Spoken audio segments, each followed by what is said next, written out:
Hi! Yeah. Oh my Oh, gosh! Good morning! It's so nice to finally meet you. me too. Hello, hello. Tap the screen Crazy. to share the live. Do what? Okay, were you here? Like, how long ago have you been on live? Oh, I got on like 10 till. I didn't know. I didn't know when you were gonna invite me on Okay. here.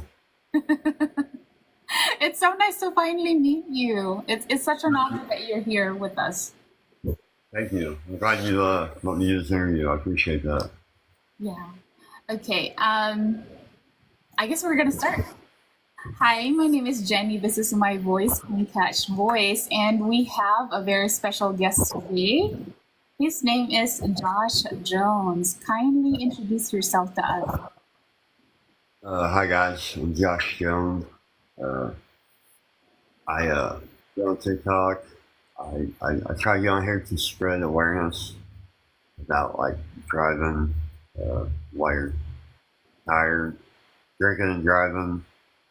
Uh, texting and driving, pretty much anything. You gotta be careful when you're on the road because you don't know who's on the road, what you're doing on the road, stuff like that. I've only been really going live, it's probably my second month right now. Oh wow. Yeah, I was actually gonna get to that. Like I was just assuming that your main objective of being here on TikTok on social media is to because the first time that I saw your live stream, I went to your profile and you said something there about you're here to like what you said to share awareness to. But take us to the story. Like how did that happen and when was this when you had that car accident? All right, so the car wreck happened in 2014. It was November 4th, 2014, and I was 23 years old, and I was heading home from work. So I uh, used to work in Gallagher, Illinois, at a coal mine, and I was heading home from work. And I guess I mean, I don't really remember exactly what happened. I can just now remember like the day of it. Mhm. It took me a long time, probably a couple years to remember it. But I remember the day of the wreck, and I was heading home from work, and I fell asleep. And I guess when I fell asleep, I was around this S curve, and I hit a man head on, and there it ejected the man I hit. He was ejected from the vehicle. It killed him. He was 65 years old. His name was Ralph Irwin, and and then it just kind of just demolished my face. Just demolished uh, like my mandible, my maximal, collapsed both my lungs, left my left kneecap up. Just they had to cut me out of the vehicle. Mhm. And then they couldn't elevate me. They couldn't life flight me because my lungs. They couldn't get into the plate. So they ambulanced me to St. Louis. If you can't understand something, No, it's okay. I uh, and so they, yeah. So from there, I went to St. Louis. So I was on life support for like 3 days. Um, I was medically sedated for like I think almost a week after that, Mhm. close to it, and then I just wasn't right in my head. I mean, the concussion was so like and so that I just wasn't right for a while, and I had a stroke because of it because it damaged my carotid artery. So the left side of my body was kind of paralyzed a little bit, but I had to figure out I figured it out pretty quick.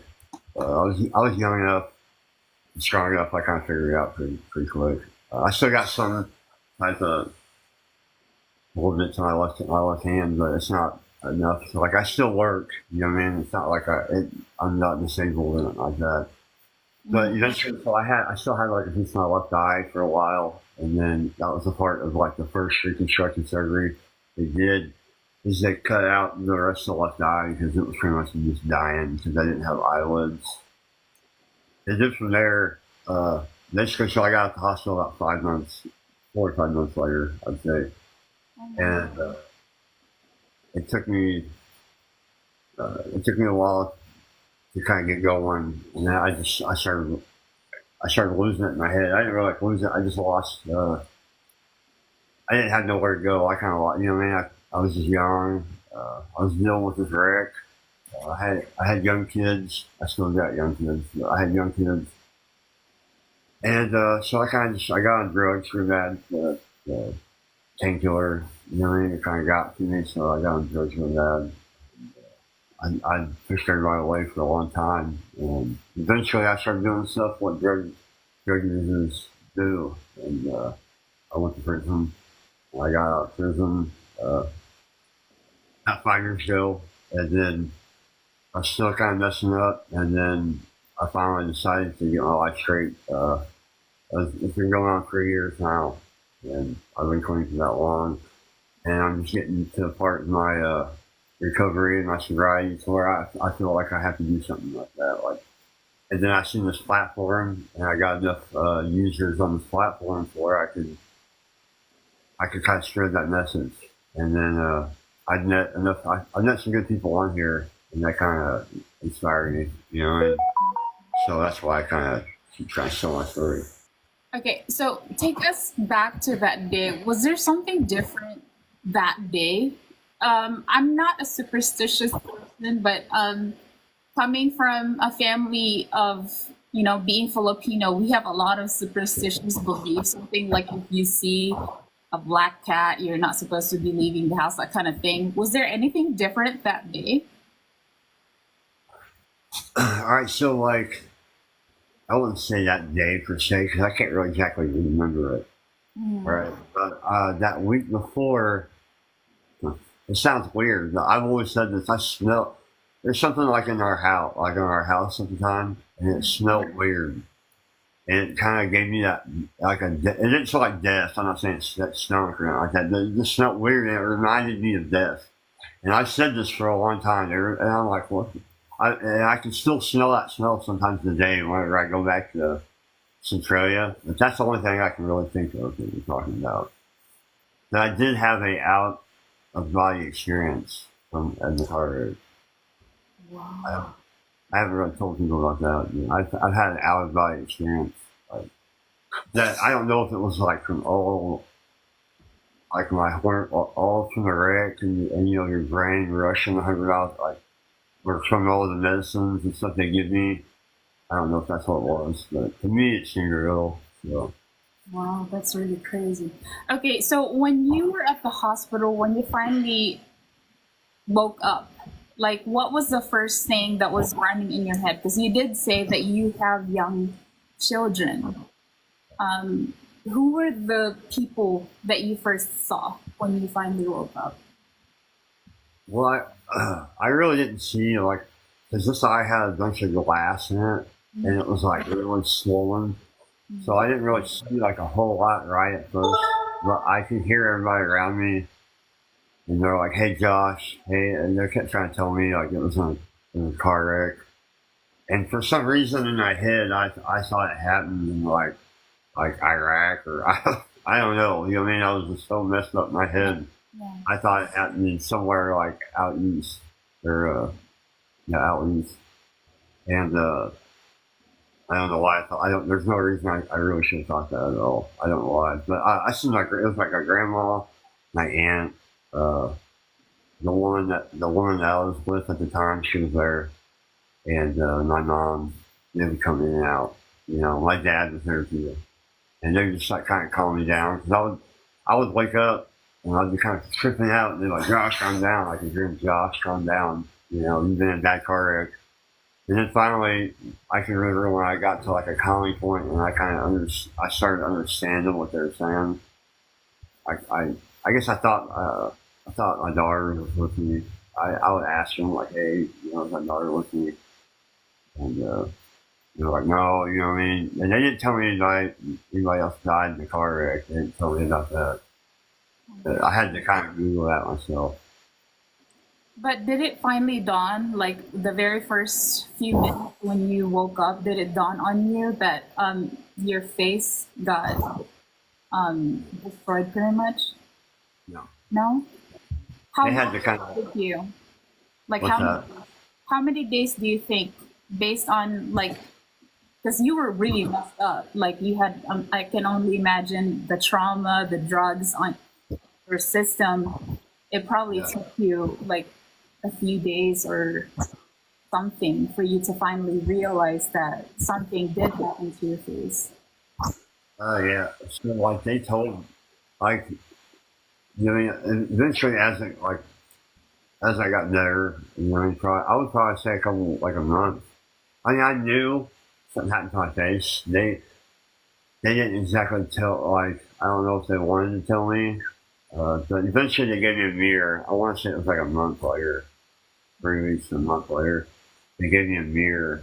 They were like, hey, you need to look at this, and stuff like that. So, When you finally saw your face, what was running in your head? I don't think, mentally I was really able to, grasp it right then. I was just because, like I said, I was kind of like I was damaged. The concussion damage, like it screwed me up for a second. So I really didn't think I cared at the time. I really didn't. I remember looking at it and then I just handed it back to him, and I really didn't. It really didn't sink. I guess with me, you know. It probably took a few months before it actually did. And I realized that how long of a procedure. And so like, hey, it's gonna take probably like close to 5 years before you actually get anything close to a face back. That's what they kind of told me. Uh, and so I think that's when it kind of hit me like, hey, this is not just a, hey, I'm gonna fix your face type of deal. 'Cause I guess that's what I was thinking it was. Yeah. So you did mention earlier that you had that car accident in 2014. So it's been like 10 years. Like Yeah. how many surgeries have you had done so far? So I probably had close to eight. Close to eight. The the majority of them was kind of like right when the wreck happened, like emergency surgeries. So like actual plastic surgery, reconstruction surgeries, I probably had three since I got out the hospital the first time. I probably had three, and I was supposed to have a lot more. And like I said, I kind of drifted away from all that, and maybe that's whenever I kind of took up the drug use and going away. So. What was your family's reaction? Like, how did your family cope up with everything that happened? And they cope the best they can. They tried to be supportive for me. And they really did. My grandmother, and my mom tried to be. She had her own problems at the time. My dad was there every chance he could be. My grandma, my grandma, my aunt was. They tried really hard. They took turns. I always had somebody up there in the hospital with me. And even after I came home, for a while, I was surrounded by a lot of family, my cousins, and then after a while, it just got to be to where it was like, I guess it got stagnant. I guess that's what you call it. It got stagnant, and we had to wait on the surgery. We had to wait. There was like certain things we had to do before they wanted to operate on me, and do this like big. Because like the last surgery I had, it was like 30 hours, and they didn't want to. There's just certain stuff I had to do, and it was like a year after. That's when I got the wreck, or after the wreck, I finally got that first surgery, and well, not that first, it was the second surgery, and it got stagnant. And I just had time to It's nice to hear that your family is very supportive of you. But as far as your eyesight, how's your eyesight right now? Because the other part of your face is kind of like covered already. Yeah, it's good. I have only have one eye, but through that one eye, it's good. It's great eyesight. Okay, so it's been 10 years since you had the accident. I'm sure you had a lot of moments where you go back to that day. If I'm sure you have like those thoughts in your head, like I could have like done something different with the choices that I made that day. What would you have made? Like, what would be the different decisions that you made that day? I It's probably not wouldn't. something like it's not something that you can take back, but you're here on social media spreading awareness about this kind of thing. Right. Uh, so before I answer your question, uh, the only thing I would take back is the man's life that I took. That's the only thing I would ever take back. I mean, obviously, I don't want nobody else to die in a car wreck that I caused. But besides that, I wouldn't take back the experience of the wreck because that's what makes me who I am. You know what I mean? And I think I'm okay with who I am today. But if I would have taken it back, I guess what your question, to answer the question you're asking, it's probably I wouldn't drove to work. You know what I mean? If that's what you're trying to get at. But I mean, you can't take nothing back. There's nothing you can take back. You know what I mean? Yeah. Every day, everything you do, the only thing you take back is stuff on paper. You know what I mean? Okay. Like with what you went through, and I'm sure you did say that you have a lot of support from your family. Like Yeah. now that you're here on social media, like were there a lot of people who has reached out to you so far to let you know that hey, you're such an inspiration and that kind of thing? Have you gotten those kind of comments or messages like how your story changed their life somewhat? Every day, every day I'm learning. It's awesome. It's awesome. I didn't really know how to take it at first because I don't know if people was like joking at first, but right now I get people saying that a lot. You know what I mean? Especially in my lives. I mean, I get a lot of haters too in my lives. You're gonna have that. There's a lot of childish people out there, but uh, yeah, I have. There's a lot of people like that. And there's a lot of people that has had the same kind of it sounds weird, but they've had the same type of similar situations in their face and stuff, and they're like, hey, What do you mean, like they mock you or something? no, like they've been in some type of car wreck where their face, or some type of accident, or they've been set on fire or a house fire or something, and they're messed up in their face. You know what I mean? Or they look.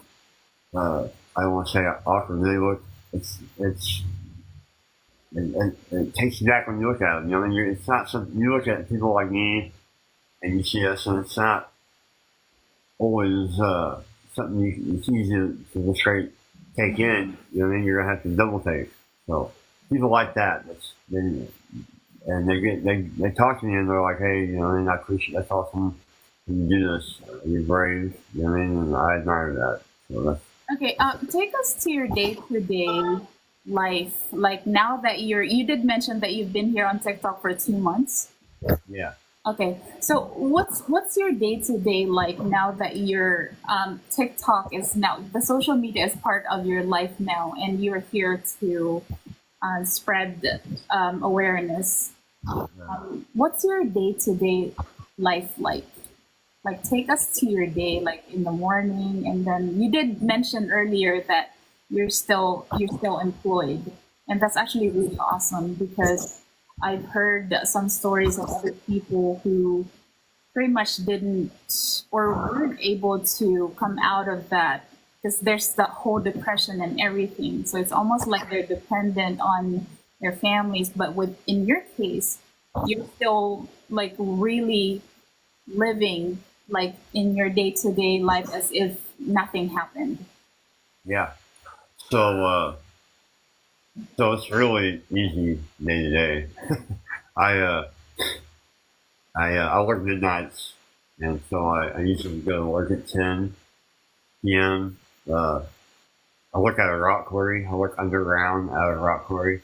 Hmm. So I wake up, try at 8 o'clock. I spend a little time with my family, with my son and my wife. And then I go to work for 10 to 12 hours, and I come home and I take a shower. Uh, I grab my son. I try to let my wife sleep in for a little while if she wants to. I grab my son, spend some time with him. I get on social media. Most of the time, I usually do during the week. I go on here for an hour, 2 hours with my son, me and my son, until he takes a nap. Then I go on here with me, Hmm. and then I eat something and I go back to sleep, and then repeat. Really simple. Work consumes my life a lot. So, would you say that being here on social media actually helped you? Yeah.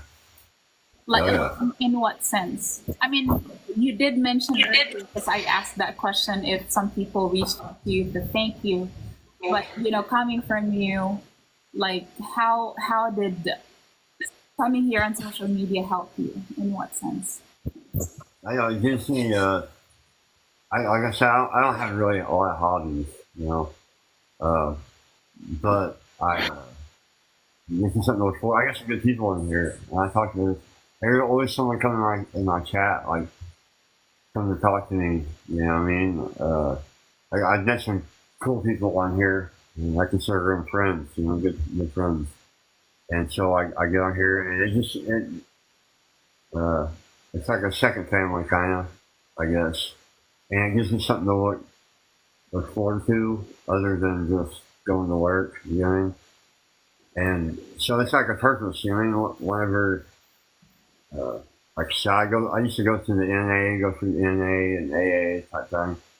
And I always felt like there's something missing, and even going through that, so I felt like I'm kind of itching that or scratching that itch when I go in here and I talk and stuff.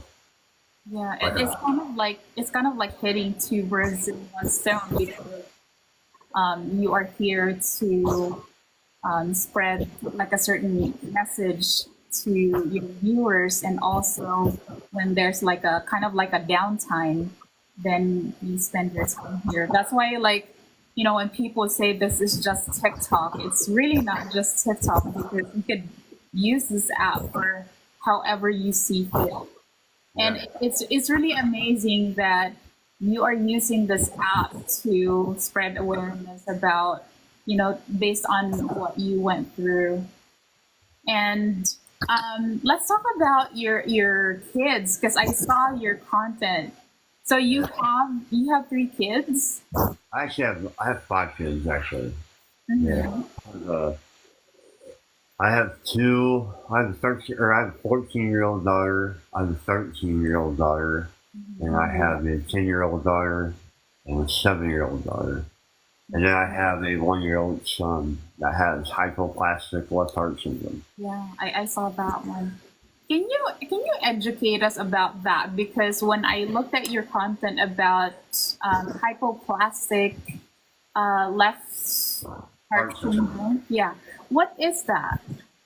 All right, so basically, there's like a few different types of. I mean, hypoplastic left heart syndrome covers different types of disorder. I mean, how do I say that? All right, so like your heart can be deformed in more than one way, right? Hmm. And so he was born with basically half a heart, kind of. He was basically only born with 2 working valves. Yeah, yeah. You have 4 valves. So what they had to do is, and they call it hypoplastic left heart syndrome because basically they have to do the same type of procedure to reroute the way your heart pumps and where it pumps to. So that's why they call it. I think that's why they call it hypoplastic left heart syndrome, because they got to go through the same procedures.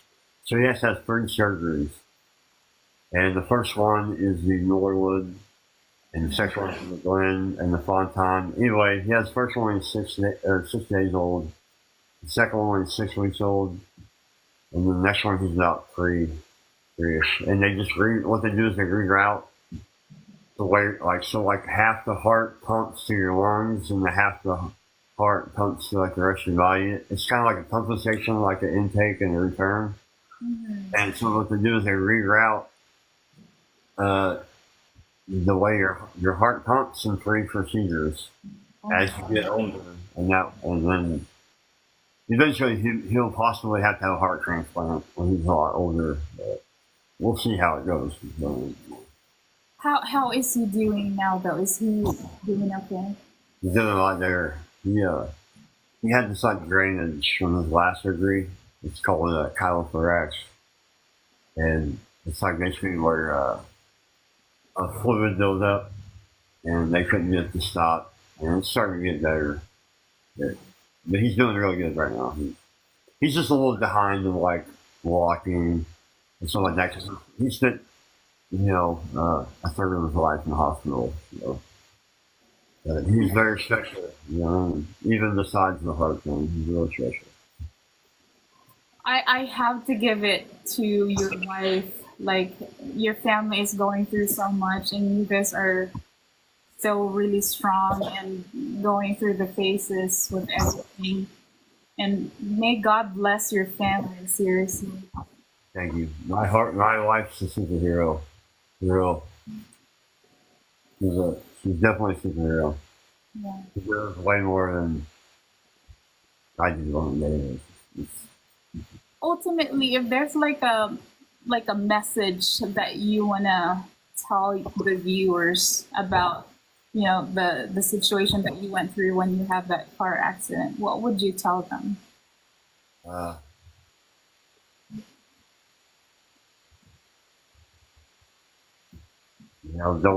Don't take nothing for granted. I mean, we're not promised today or tomorrow. Take nothing for granted. And there's also nothing you can't get back, besides the family. I mean, material, it's always something you can get back. But time is something you can't get back. Yeah, I believe that too. Like, I've been like whenever I get an opportunity to do a live stream like this, I always tell people that time is something that you can't take back. You just live in the moment. But, hearing your story, you are such a strong person. And I hope you keep doing what you're doing, like you're doing a live stream like this, so you can inspire more of us based on your story. So thank you so much for giving me this time to do this interview. I appreciate it. Yeah, like guys, to Josh Jones viewers, I can't see your comments because it's a live to live. Thank you so much for supporting Josh, and we hope to hear more from you and keep inspiring us. Thank you so much. Thank you very much. I'll see you later. Bye.